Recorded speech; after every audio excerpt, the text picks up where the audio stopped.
రామారావు గారు.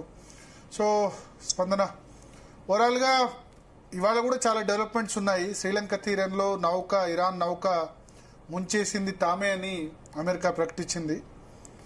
ఇంకా కంటిన్యూ అవుతుంది. ట్రంపే నెల రోజులు అని చెప్పారు, యుద్ధం నెల రోజులు అవుతుంది, అంత తొందర ఈజీ కాదని చెప్పి. ఇరాన్ అంత ఈజీగా సరెండర్ అయ్యే పరిస్థితి కూడా కనిపించట్లేదు.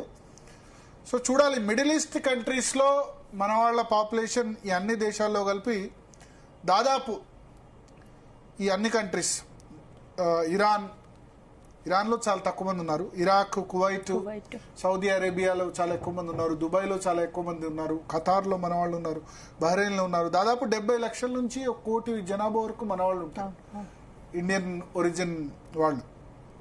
మన తెలంగాణ నుంచి కూడా చాలా మంది, నిజామాబాద్, కరీంనగర్, ఆదిలాబాద్ జిల్లాలో చాలా మంది అక్కడ ఉన్నారు.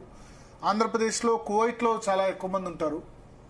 సో వాళ్ళ సేఫ్టీ, సెక్యూరిటీ దృష్ట్యా మనం మౌనంగా ఉంది భారతదేశం ఈ విషయంలో. ఇక్కడ ఇరాన్ కూడా మనకు ఫ్రెండ్లీ కంట్రీ. ఇరానీ ఛాయ్, ఎస్పెషల్లీ హైదరాబాద్కు చాలా సంబంధం ఉంది. చాలా మంది ఇరాన్ నుంచి ఇక్కడ వలస వచ్చి హైదరాబాద్లో 400-500 సంవత్సరాలుగా ఉంటున్న వాళ్ళు. సో అటు అమెరికా కూడా మిత్రదేశం, అమెరికాను కూడా కాదని పరిస్థితి. ఇజ్రాయెల్ కూడా మంచి పార్ట్నరే. ఇన్ఫ్యాక్ట్ నరేంద్ర మోడీ వచ్చి ఆయన ఎప్పుడైతే ఇజ్రాయెల్ని బయటికి వచ్చారో, ఇజ్రాయెల్ 2 days టూర్ వెళ్ళారు, ఇజ్రాయెల్ పార్లమెంట్లో ప్రసంగం చేశారు, వచ్చిన నెక్స్ట్ డే నుంచే అటాక్ స్టార్ట్ అయిపోయింది. సో ఇది కోఇన్సిడెన్సా లేకపోతే ఏందా అన్నది తెలియదు. కానీ ఇక్కడ మనం తటస్థంగానే ఉన్నాం. అంటే ఒక దేశాధ్యక్షుడిని చంపిన తర్వాత కూడా మన వాళ్ళు మాట్లాడలేదు అన్న విమర్శలు అయితే ఖచ్చితంగా వచ్చాయి. సో మొత్తానికి అక్కడ ఇప్పుడు మనం చూసుకోవాల్సింది మిడిల్ ఈస్ట్లో మన భారతదేశ పౌరుల సేఫ్టీ. ఎందుకంటే చైనా కొద్దిసేపటి క్రితం అనౌన్స్ చేసింది ఇరాన్లో ఉన్న తమ వాళ్ళని. ఎందుకంటే ఇరాను, చైనా చాలా మిత్ర దేశాలు, మనకంటే చాలా మంచి సంబంధాలు ఉన్నాయి. ఇరాన్కు మిసైల్స్ కానీ లేకపోతే ఆయుధాలన్నీ సరఫరా చేస్తుంది చైనానే. వాళ్ళు కూడా కొద్దిసేపటి క్రితం ప్రకటించారు, మేము అక్కడ ఉన్న మా పౌరులందరినీ కూడా తరలిస్తున్నాం అని చెప్పి. సో ఇక్కడ ఏం చేయాలంటే ఎవరి స్వార్థం వాళ్ళు చూసుకోవాలి, ఎవరి స్వార్థం వాళ్ళు చూసుకుంటున్న పరిస్థితి. మనం కూడా మన స్వార్థం, ఐక్యరాజ్య సమితి వంటి అంతర్జాతీయ సంస్థలు కూడా, ఐక్యరాజ్య సమితి అసలు ఉన్నదా చచ్చిపోయిందా ఎవరికి తెలియదు. అంటే అమెరికా ముందు, డబ్బు ముందు ప్రపంచం అన్నిటికీ దాసం అన్నట్టు అమెరికా సూపర్ పవర్ ముందు ఎవరైనా సైలెంట్ గా ఉండాల్సిందే. అమెరికా నిధులు ఇవ్వకపోతే వరల్డ్ హెల్త్ ఆర్గనైజేషన్ కి డబ్బులు లేవు. యునైటెడ్ నేషన్స్ అందుకనే చెప్తున్నా, అదొక ఏమంటారు వెన్నెముక లేని సంస్థ తిరిగి తయారైపోయింది. ఉందా అసలు చచ్చిపోయిందా ఐక్యరాజ్య సమితి అన్నది అర్థం కావట్లేదు. ఇన్ని యుద్ధాలు జరుగుతున్నాయి కదా. ఇంతకుముందు 2025 జూన్లో కూడా ఇరాక్, ఇజ్రాయెల్ మధ్య ఆ భద్రతా మండలి అంటుంది, యుఎన్ సెక్యూరిటీ కౌన్సిల్ భద్రతా మండలి ఉంటుంది. ఆ భద్రతా మండలి ఏంది? అమెరికా, రష్యా, చైనా, ఫ్రాన్స్, ఈ దేశాలు ఏది చెప్తే అది, అంతే కదా. ఇప్పుడు మన పాకిస్తాన్ వ్యతిరేకంగా తీర్మానం పెడితే మిగతా 4 దేశాలు సపోర్ట్ చేస్తే చైనా వీటో చేస్తుంది. సో ఈ 5 దేశాలు సూపర్ పవర్ ఏదంటే అదే అన్న విధంగా అయిపోయింది. అందుకని ఐక్యరాజ్య సమితి అన్నది అసలు ఇక ఏమంటారు, దానికి ఎటువంటి పవర్స్, అధికారాలు, దాన్ని కేర్ చేసేవాళ్ళు, లెక్క చేసేవాళ్ళే లేకుండా పోయారు.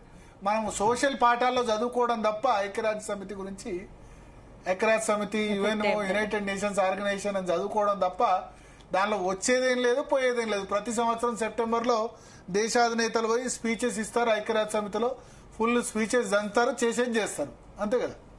ఏ దేశం వింటుంది ఐక్యరాజ్య సమితి మాట? ఐక్యరాజ్య సమితి సెక్రటరీ జనరల్ ఎవరో కూడా తెలియదు. బాన్ కీ మూన్ తర్వాత ఇప్పుడు ఆంటోనియో గుటెరస్ ఉన్నారు, ఆయన ఏం చేస్తున్నారో కూడా ఎవరు తెలియదు. ఓ చైనాను డిక్టేట్ చేయలేరు, కరోనా సమయంలో అమెరికాను కంట్రోల్ చేయలేరు, రష్యా ఉక్రెయిన్ యుద్ధాన్ని ఆపలేరు. ఇక ఐక్యరాజ్య సమితి ఉంటేంది, ఉండకపోతేంది అనే విధంగా తయారైంది. సో మనం అయితే ఇప్పుడు మిడిల్ ఈస్ట్లో ఉన్న మన భారతీయులు, ఎస్పెషల్లీ దుబాయ్, గల్ఫ్ కంట్రీస్లో చాలామంది తెలుగువారు, తెలంగాణ నుంచి ఇక్కడ కువైట్లో ఆంధ్రప్రదేశ్ వాళ్ళు చాలామంది ఉన్నారు. సో వాళ్ళ సేఫ్టీ పారామౌంట్ కావాలి మన దేశానికి. మన వాళ్ళందరూ కూడా బాగుండాలి. మిడిల్ ఈస్ట్ కంట్రీస్ దివాలా తీస్తే మనం చాలా నష్టపోతాం. సౌదీ, గల్ఫ్లో చాలామంది మన వాళ్ళు ఉపాధి పొందుతున్నారు గల్ఫ్ కంట్రీస్లో. సో వాళ్ళంతా ఇక్కడికి వస్తే ఇప్పటికిప్పుడు ఉపాధి కల్పించే పరిస్థితి కూడా లేదు. సో ఒకప్పుడు కరోనా సమయంలో క్రూడ్ ఆయిల్ ధర చాలా పడిపోయినప్పుడు చాలా ఇబ్బందులు పడ్డారు అక్కడ.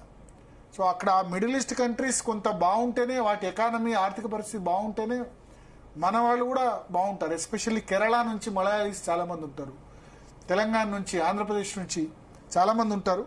సో మన దేశ హితం దృష్ట్యా కూడా ఆ మిడిల్ ఈస్ట్ కంట్రీస్ బాగుండాలి, ఎటువంటి అటాక్స్ జరగకుండా ఉండదు. ఎస్పెషల్లీ దుబాయ్ చాలా మంది తెలుగు వాళ్ళు పోయి కూడా అక్కడ సెటిల్ అయిపోతున్నారు.